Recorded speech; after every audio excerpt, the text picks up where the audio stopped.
Jẹ́nẹ́sísì orí ìkejì. Bẹ́ẹ̀ ni a parí ọ̀run ayé àti gbogbo ogun wọn. Ní ijọ́ keje Ọlọ́run sì parí iṣẹ́ rẹ̀ tí ó ti ń ṣe. Ó sì sinmi ní ijọ́ keje kúrò nínú iṣẹ́ rẹ̀ gbogbo tí ó ti ń ṣe. Ọlọ́run sì bù sí ijọ́ keje, ó sì yà á sí mímọ́, nítorí pé nínú rẹ̀ ni ó sinmi kúrò nínú iṣẹ́ rẹ̀ gbogbo tí ó ti bẹ̀rẹ̀ sí í ṣe. Ìtàn ọ̀run òun ayé nìwọ̀nyí nígbà tí a dá wọn, ní ọjọ́ tí Olúwa Ọlọ́run dá ayé òun ọ̀run, àti olúkúlùkù igi ìgbẹ́ kí ó tó wà ní ilẹ̀, àti olúkúlùkù ewéko ìgbẹ́ kí wọn kí ó tó hù. Olúwa Ọlọ́run kò ṣáà tí rọ̀jò sí ilẹ̀, kò sì sí ènìyàn kan láti ro ilẹ̀, ṣùgbọ́n ìkùùkuu àti ilẹ̀ wá, a sì máa rin ojú ilẹ̀ gbogbo. Olúwa Ọlọ́run sì fi erùpẹ̀ ilẹ̀ mọ́ ènìyàn, ó sì mí ẹ̀mí ìyè sí ihò imú rẹ̀, ènìyàn sì di alààyè ọkàn.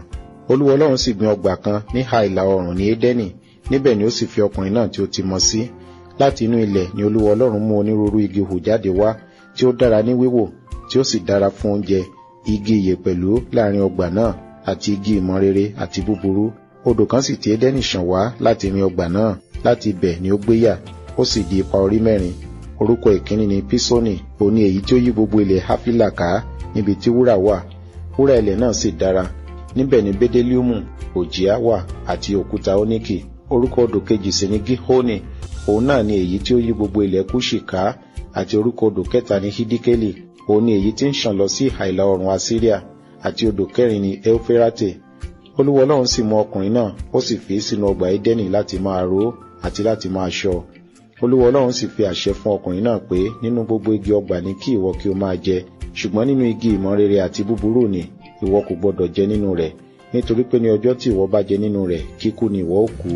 Olúwa Ọlọ́run sì wí pé kò dára kí ọkùnrin náà kí ó nìkan máa gbé, èmi ó ṣe olùrànlọ́wọ́ tí ó dàbí rẹ̀ fún un. Láti inú ilẹ̀ ni Olúwa Ọlọ́run sì ti dá ẹranko ìgbẹ́ gbogbo àti ẹyẹ ojú ọ̀run gbogbo, ó sì mú wọn tọ̀ Ádámù wá láti wo orúkọ tí yóò sọ wọ́n. Orúkọ kórúkọ tí Ádámù sì sọ lúkúlùkù ẹ̀dá alààyè, òun ni orúkọ rẹ̀. Ádámù sì sọ ẹran ọ̀sìn gbogbo àti ẹyẹ ojú ọ̀run àti ẹranko ìgbẹ́ gbogbo ní orúkọ, ṣùgbọ́n fún Ádámù a kò rí olùrànlọ́wọ́ tí ó dàbí rẹ̀ fún un. Olúwa Ọlọ́run sì mú oorun ìjìká kún Ádámù, ó sì sùn, ó sì yọ ọ̀kan nínú egungun ìhà rẹ̀, ó sì fi ẹran dí ipò rẹ̀. Olúwa Ọlọ́run sì fi egungun ìhà tí ó mú ní ìhà ọkùnrin náà mọ́ obìnrin, ó sì mú un tọ̀ ọkùnrin náà wá. Ádámù sì wí pé èyí yìí ni egungun nínú egungun mi, àti ẹran ara nínú ẹran ara mi. Obìnrin ni a ó máa pè é, nítorí tí a mú un jáde láti ara ọkùnrin wá.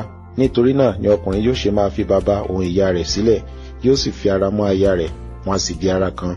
Àwọn méjèèjì sì wà ní ìhòhò, àti ọkùnrin náà àti obìnrin rẹ̀, wọn kò sì tijú.